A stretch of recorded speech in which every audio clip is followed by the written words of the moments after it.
everyone, welcome back to Brainipedia Skills. I'm Neha, your polity teacher. In today's video, we are going to discuss about the historical background of our Indian Constitution, but in a brief.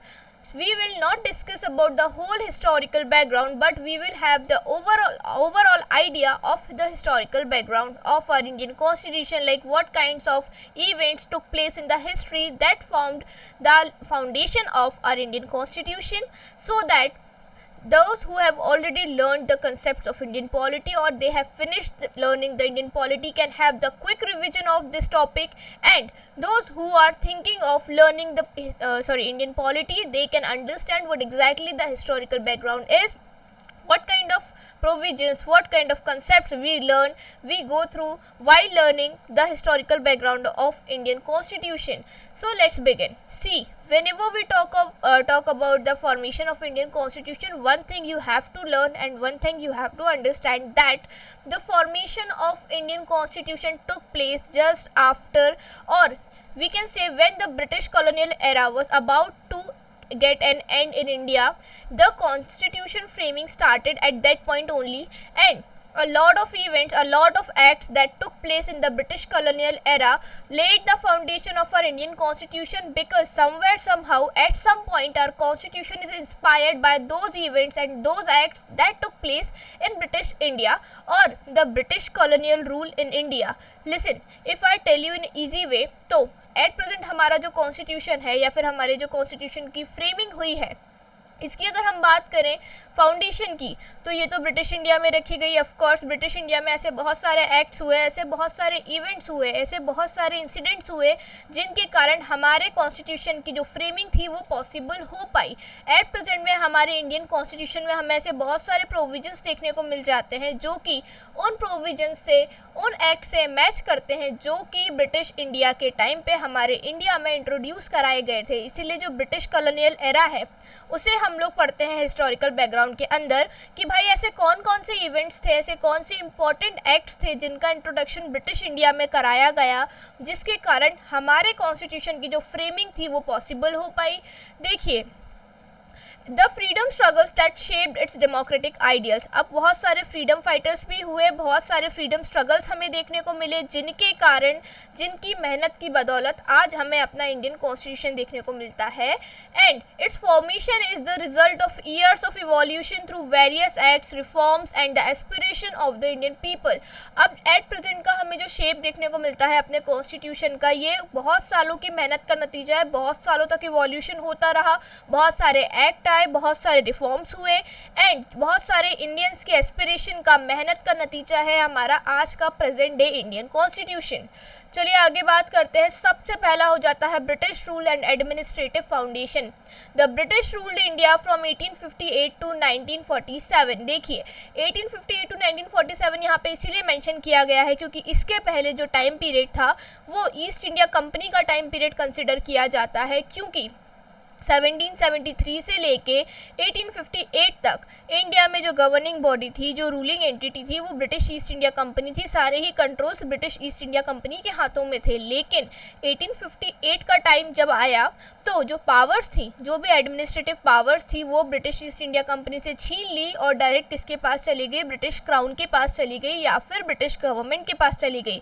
तो 1858 से जो company rule था वो and हो चुका है और जो क्राउन रूल था वो स्टार्ट हो चुका था. And during this period they introduce several laws and reforms to administer the vast territory. अब जो इंडिया की टेरिटरी थी, इंडिया का जो लैंड मास था, लैंड एरिया था, वो काफ़ी बड़ा था, काफ़ी वास्ट था. तो उस पूरी टेरिटरी को एडमिनिस्टर करने के लिए, उस पूरी ही टेरिटरी पे रूल करने के लिए, राज करने के लिए इन्होंने बहुत सारे रिफॉर्म्स और बहुत सारे एक्ट्स इंट्रोड्यूस किए. These laid the groundwork for India's governance system. अब ये जो एक्ट और रिफॉर्म आए, इन्होंने एक तरीके का ग्राउंड वर्क परफॉर्म किया, इन्होंने एक तरीके का ग्राउंड वर्क तैयार किया इंडिया के फ्यूचर गवर्नेंस सिस्टम के लिए, क्योंकि यहाँ से इंडियंस को आइडिया लगने वाला था कि हाँ, हम इस तरीके से इंडिया में गवर्नेंस कर सकते हैं, इस तरीके का एडमिनिस्ट्रेशन हम इंडिया में इंट्रोड्यूस कर सकते हैं, इस तरीके के प्रोविजंस हम अपने कॉन्स्टिट्यूशन में यूज़ कर सकते हैं. चलिए आगे बात करेंगे. Notable legislative act included.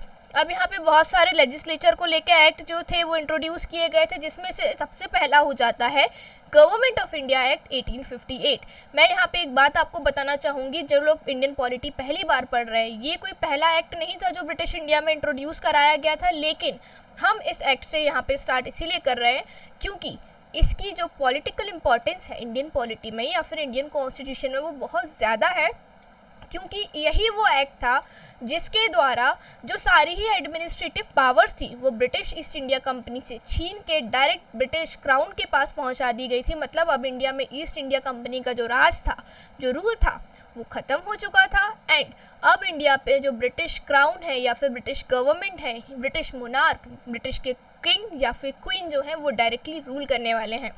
Then उसके बाद आता है इंडियन काउंसिल एक्ट ऑफ 1909, जिसे हम मोरले मिंटो रिफॉर्म्स के नाम से भी जानते हैं। अब ये एक्ट इम्पॉर्टेंट इसीलिए हो जाता है because this act allowed limited participation of Indians in legislative council. अब जो मोरले मिंटो रिफॉर्म आया था, इसके पहले इंडियंस का हमें कोई भी पार्टिसिपेशन लेजिस्लेटिव काउंसिल्स में देखने को नहीं मिलता था। अब लेजिस्लेटिव काउंसिल्स क्या होती हैं?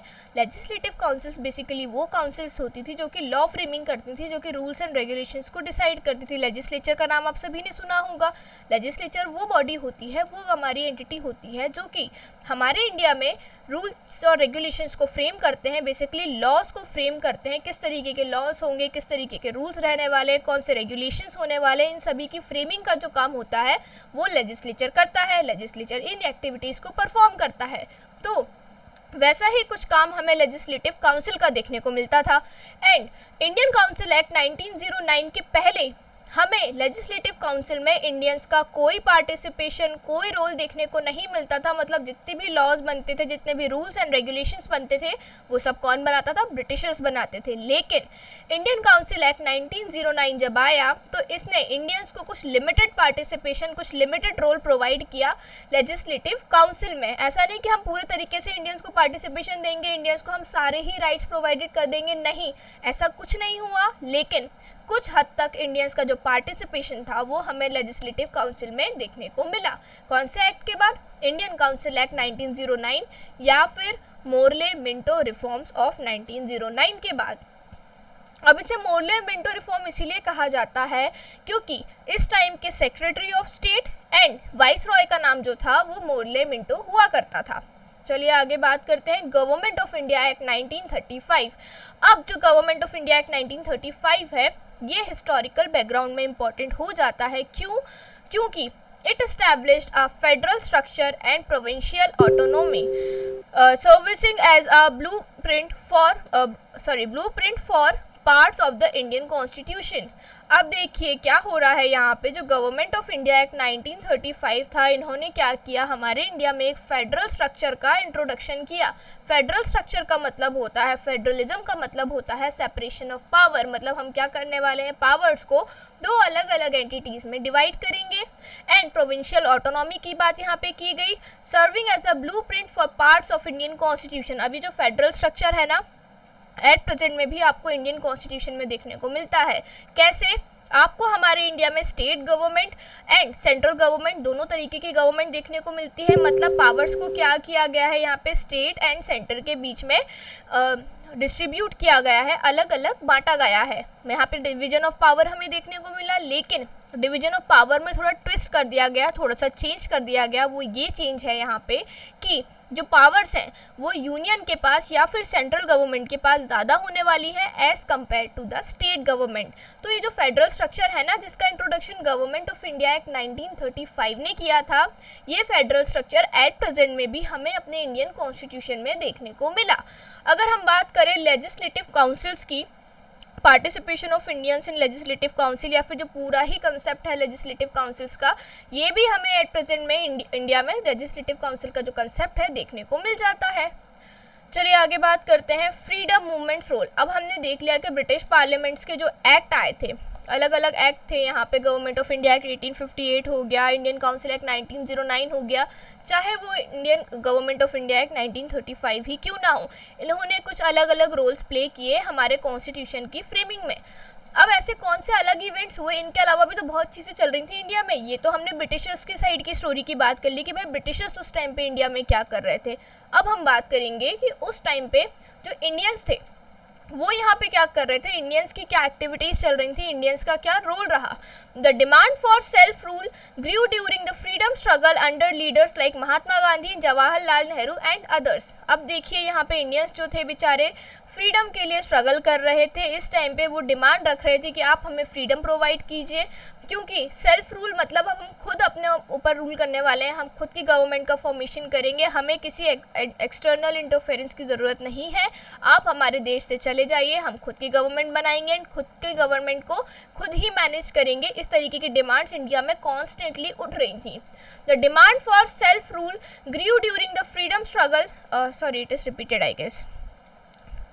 देन मूवमेंट सच एज, अब उस टाइम पे बहुत सारे मूवमेंट्स भी चलाए गए, such as non cooperation movement जो कि 1920s में हुआ, सिविल डिसोबीडियंस मूवमेंट जो कि 1930s में हुआ, क्विट इंडिया मूवमेंट जो कि 1942 में हुआ। अब ये सारे ही मूवमेंट्स जो हैं, अगर आपको पढ़ना है, डिटेल में समझना है इन सभी के बारे में, तो आपको ब्रेनीपीडिया स्किल्स पे विजिट करना पड़ेगा एंड वहाँ पे आप मॉडर्न हिस्ट्री के कोर्स को गो थ्रू कीजिए, जहाँ पे आपको ये सारी ही चीज़ें डिटेल में देखने को मिलेंगी with the best note of history. चलिए आगे बात करते हैं। क्विट इंडिया मूवमेंट जो कि 1942 में हुआ, इन सारे ही मूवमेंट ने क्या किया, it inspired mass participation and emphasise the need for constitution made by Indians for Indians. अब ये सारे ही जो मूवमेंट्स हुए, इन्होंने इंडियंस का जो पार्टिसिपेशन था मूवमेंट्स में लेके, फ्रीडम स्ट्रगल को लेके, उसमें इंडियंस और ज़्यादा इन्वॉल्व होने लगे।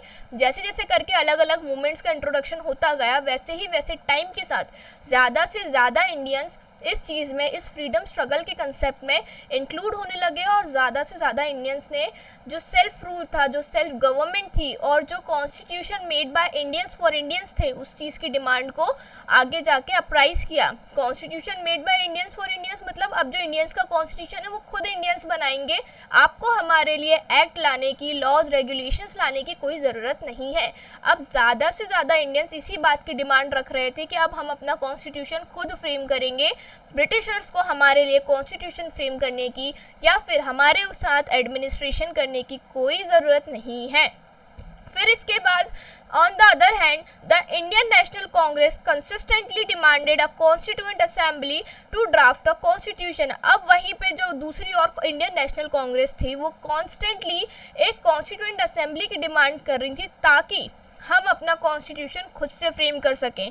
1935 में ऑफिशियली इंडियन नेशनल कांग्रेस ने कॉन्स्टिट्यूएंट असेंबली की डिमांड को ब्रिटिशर्स के सामने पुट फॉरवर्ड किया था या फिर इस डिमांड को रखा गया था पहली बार ऑफिशियली अगर हम बात करें तो। बाकी पहले तो इसकी काफ़ी बातें हो रही थी कि एक कॉन्स्टिट्यूएंट असेंबली का फॉर्मेशन होना चाहिए जहाँ पे हम अपने कॉन्स्टिट्यूशन को, अपने संविधान को खुद अपने तरीके से फ्रेम कर सकें, अपने तरीके से बना सकें। तो ये जो सारे मूवमेंट्स थे, जो फ्रीडम स्ट्रगल्स चल रहे थे, अलग अलग मूवमेंट्स हमें देखने को मिले, non cooperation, civil disobedience, quit India movement, इसके अलावा भी बहुत सारे ऐसे एक्ट हुए जिन्होंने एक क्रूशियल रोल प्ले किया हमारे प्रेजेंट डे कॉन्स्टिट्यूशन की फॉर्मेशन में। क्योंकि जैसे जैसे करके मूवमेंट्स बढ़ते गए, लोगों का पार्टिसिपेशन जो था फ्रीडम स्ट्रगल में वो भी बढ़ता गया एंड जो एक डिमांड थी कॉन्स्टिट्यूएंट असेंबली को लेके या फिर हमारा खुद का सेल्फ रूल को लेके या फिर हमारे कॉन्स्टिट्यूशन फ्रेमिंग को लेके, वो टाइम टू टाइम बढ़ती जा रही थी, जिससे ब्रिटिशर्स के ऊपर जो एक दबाव था, एक प्रेशर था, वो भी टाइम के साथ इंक्रीज होता जा रहा था। आगे बात करेंगे Cripps mission and cabinet mission की। The Cripps mission propose granting dominion status to India which was rejected by Indian leaders. अब जो क्रिप्स मिशन था इंडिया में आया था 1942 में, ये ब्रिटिशर्स का एक मिशन था, क्योंकि 1942 का टाइम आते आते तक जो इंडिया में डिमांड थी एक अपने इंडिपेंडेंस की और अपने खुद के एक कॉन्स्टिट्यूशन की, वो बहुत ज़्यादा बढ़ चुकी थी और ब्रिटिशर्स अब इंडियंस को कंट्रोल नहीं कर पा रहे थे जैसे कि वो पहले कर लिया करते थे। पहले के टाइम पे इंडियंस अगर किसी चीज़ की डिमांड रखते थे तो उन्हें दबा दिया जाता था, लेकिन 1942 का टाइम आते आते इंडिया में इतनी यूनिटी आ गई थी लोगों के बीच में कि अब जो ब्रिटिशर्स थे उन्हें पहले की तरह कंट्रोल नहीं कर पाते थे, पहले की तरह उन्हें दबा के नहीं रख पा रहे थे। तो उन्होंने एक क्रिप्स मिशन का इंट्रोडक्शन किया जो कि इंडिया आया था 1942 में। इन्होंने ग्रांट किया एक परमिशन, इन्होंने एक आइडिया रखा, एक प्रपोजल रखा इंडियन जो पॉलिटिकल लीडर्स थे उनके सामने कि हम आपको डोमिनियन स्टेटस प्रोवाइड करने वाले हैं, तो आप क्या करो, आप इस चीज़ को एक्सेप्ट कर लो, हम आपको डोमिनियन स्टेटस देंगे जिसमें हम कम्प्लीटली आपकी कंट्री को इंडिपेंडेंसी जो है वो प्रोवाइड नहीं करने वाले हैं। तो ये जो आइडिया था ये इंडियन लीडर्स ने रिजेक्ट कर दिया कि नहीं भाई, हमें ऐसा कुछ नहीं चाहिए, हमें आपका इंटरफेरेंस बिल्कुल इंडिया में नहीं चाहिए, हमें चाहिए इंडिपेंडेंट नेशन और अपना खुद का संविधान जिसे हम खुद बनाएंगे। हमें अपने कॉन्स्टिट्यूशन मेकिंग में भी आपका कोई रोल नहीं चाहिए, आपका कोई पार्टिसिपेशन नहीं चाहिए। फिर आता है कैबिनेट मिशन प्लान जो कि 1946 में आया। It finally propose the creation of constituent assembly leading to drafting of constitution. अब 1946 में जो कैबिनेट मिशन आया उसने प्रपोजल रखा कि चलिए ठीक है भाई, आपको कॉन्स्टिट्यूएंट असेंबली बनानी है, आप बना लो, आपको जो अपना कॉन्स्टिट्यूशन फ्रेमिंग करना है आप वो भी करना स्टार्ट कर सकते हैं। और ये कब हुआ? 1946 में जब कैबिनेट मिशन प्लान आया, उन्होंने परमिशन दी कि चलिए ठीक है, हम आपको एक आज़ादी दे रहे हैं, हम आपको इंडिपेंडेंस देने वाले हैं, और उसके साथ साथ आप अपनी खुद की एक कॉन्स्टिट्यूएंट असेंबली बनाइए और अपना जो कॉन्स्टिट्यूशन आप अपने हिसाब से बनाना चाहते हैं तो आप बनाइए। तो as a result of this on 9 December 1946 पहली मीटिंग हेल्ड हुई थी कॉन्स्टिट्यूएंट असेंबली की, जहां पे लोगों ने कॉन्स्टिट्यूशन के जो फ्रेमिंग का वर्क था उस वर्क को स्टार्ट किया था। चलिए बात करते हैं कॉन्स्टिट्यूएंट असेंबली के फॉर्मेशन की। The assembly was set up in 1946 under the cabinet mission plan। Cabinet mission plan के अंडर इस असेंबली का फॉर्मेशन 1946 में किया गया। इसमें अगर हम बात करें टोटल मेंबर्स की तो 389 मेंबर्स हमें देखने को मिले इनिशियली, जो कि प्रोविंसेस और प्रिंसली स्टेट्स को रिप्रेजेंट करते थे। लेकिन जब इंडिया और पाकिस्तान का पार्टीशन हुआ तो ये मेंबर्स कम होकर सिर्फ 299 मेंबर्स बचे थे, क्योंकि बाकी के मेंबर्स पाकिस्तान के पार्टीशन के साथ पाकिस्तान में जा चुके थे। फिर आगे बात करेंगे, यहाँ पे हमें कौन कौन से फेमस मेंबर्स देखने को मिले। Renowned leaders and thinkers such as doctor BR Ambedkar, Jawaharlal Nehru, Sardar Vallabh Bhai Patel and other members, जो कि बहुत ही फेमस पॉलिटिकल लीडर्स थे जिन्होंने एक बहुत क्रूशियल रोल प्ले किया हमारे इंडियन इंडिपेंडेंस में, वो सभी यहाँ पे हमें कॉन्स्टिट्यूएंट असेंबली के मेंबर्स के रूप में दिखे और इन्होंने साथ में मिलके हमारे कॉन्स्टिट्यूशन को फ्रेमवर्क प्रोवाइड किया और हमारे कॉन्स्टिट्यूशन की फ्रेमिंग करी। बात करेंगे इंडियाज पार्टीशन एंड इंडिपेंडेंस की। अब इसी टाइम पे 1947 का टाइम आ चुका था और यहाँ पे इंडिया और पाकिस्तान का जो पार्टीशन था, जो विभाजन था, वो होने जा रहा था। India gained independence on 15 August 1947, but this was accompanied by a tragic partition। India को 15 अगस्त 1947 को इंडिपेंडेंस तो मिली, पर इंडिपेंडेंस के साथ साथ इंडिया का पार्टीशन भी हुआ, इंडिया एंड पाकिस्तान के दो अलग अलग देशों के रूप में। The constituent assembly continued its work post independence to frame a unified constitution for India. अब पार्टीशन हो चुका है, इंडिया को इंडिपेंडेंस मिल चुकी है, उसके बाद भी जो कॉन्स्टिट्यूएंट असेंबली थी उन्होंने अपने काम को जारी रखा। उन्होंने कॉन्स्टेंटली अप्रॉक्सीमेटली 3 साल तक जो कॉन्स्टिट्यूशन की फ्रेमिंग थी उसे कंटिन्यू किया, अलग अलग कंट्रीज़ में विज़िट किया, अलग अलग नेशंस में विज़िट किया, स्टडी किया अलग अलग नेशंस के कॉन्स्टिट्यूशंस को, एंड वहाँ से जो बेस्ट पार्ट्स थे उन्हें उठा के हमारे कॉन्स्टिट्यूशन में ऐड ऑन किया ताकि हम अपने कॉन्स्टिट्यूशन को बेहतर से बेहतर बना सकें। अडॉप्शन ऑफ द कॉन्स्टिट्यूशन, अगर हम बात करें कॉन्स्टिट्यूशन के अडॉप्शन की, आफ्टर नियरली 3 ईयर्स, अगर हम इसे एग्जैक्ट टाइम की बात करें तो 2 ईयर्स 11 मंथ्स एंड 18 डेज लगे थे हमारे कॉन्स्टिट्यूशन को बन के तैयार होने में। The constitution was adopted on 26 November 1949।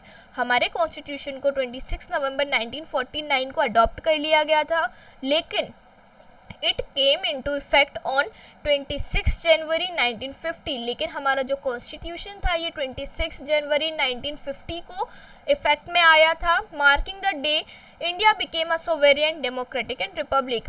And इसी दिन से हमारा जो इंडिया नेशन था वो सोवेरियन डेमोक्रेटिक एंड रिपब्लिक कहलाने लगा। अब मेरे दिमाग में भी एक क्वेश्चन आता है, शायद आपके दिमाग में भी आता होगा कि भाई जब हमने कॉन्स्टिट्यूशन को 26 नवंबर 1949 को अडॉप्ट कर लिया था तो तभी हमने इसे इफेक्टिव क्यों नहीं बनाया, हमने 26 जनवरी 1950 तक का वेट क्यों किया। If you want to know the answer to this question you should visit the website of Brainypedia Skills. There you will find all the answers of your curious questions regarding the Indian polity, and you will learn Indian polity like never before. Give me a second.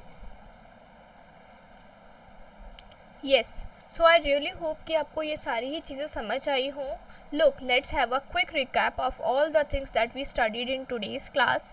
We basically discussed about the historical background in brief.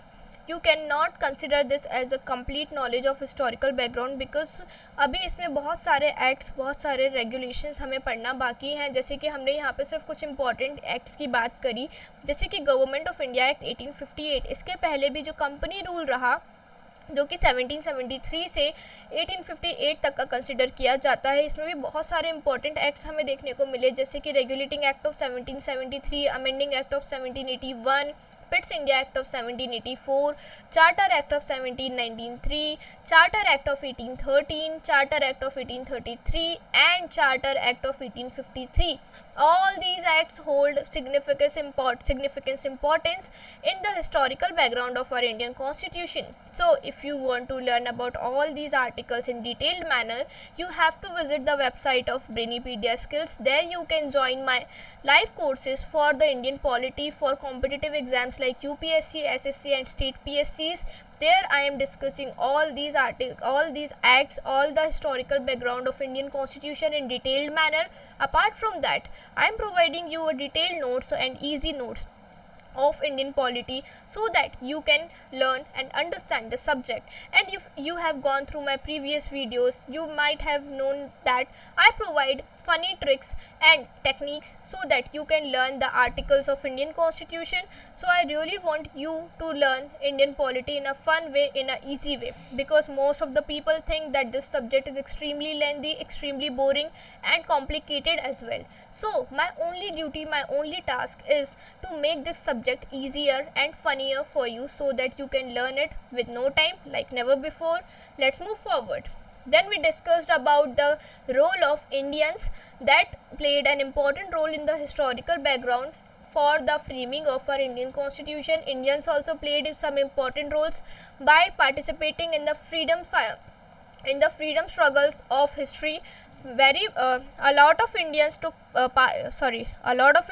active part in the freedom struggle, where they constantly demanded for the formation of Constituent Assembly and free India and independent India. It only compelled the Britishers to provide us independence and provide us with the formation of Constituent Assembly. So of course Indians also played an important role in the formation of our constitution, because by constantly demanding for the freedom, by constantly demanding for the formation of Constituent Assembly, Indians played a crucial role in this thing. Then we came and talked about the Cripps mission and the Cabinet mission. The only difference between these two is, first one, their time period. Cripps mission came into India in 1942. Cabinet mission come to India in 1946. Cripps mission proposed for the idea of dominion status, whereas Cabinet mission provided with the provision of formation of Constituent Assembly. As a result of Cabinet mission, the formation of Constituent Assembly took place, and the framework and the framing of Indian Constitution got started by the Cabinet mission, or as a result of Cabinet mission that took place in the year 1946. Then we discussed that the total number of Constituent Assembly in the initial days were 389, but I told you that it got reduced to the number of 299 after the partition of India and Pakistan. Then we discussed about the partition of India. India got independence on 15th August 1947, but apart from that, it got divided into two separate nations called India and Pakistan. But Constituent Assembly kept working even after the independence and after the partition. All the members of Constituent Assembly worked really hard for approximately 3 years, or if I tell you the exact number, so it was 2 years, 11 months and 18 days. The total time period that took for the completion of the framing of our constitution was 2 years, 11 months and 18 days. Approximately we call it like 3 years, but it was the exact days. So after all these things, the constitution came into force on 26 November 1950, 26 January 1950, but it was adopted on 26 November 1949. So I really hope it was easy for you to understand the historical background in brief, and those who have already learnt Indian polity, it was a good quick revision for you to go through. And if you want to learn Indian polity like this in fun way, so you definitely should visit the website of Brainipedia Skills. Keep watching the videos, keep learning the Indian polity. Till then, stay healthy, stay happy. Thanks for watching.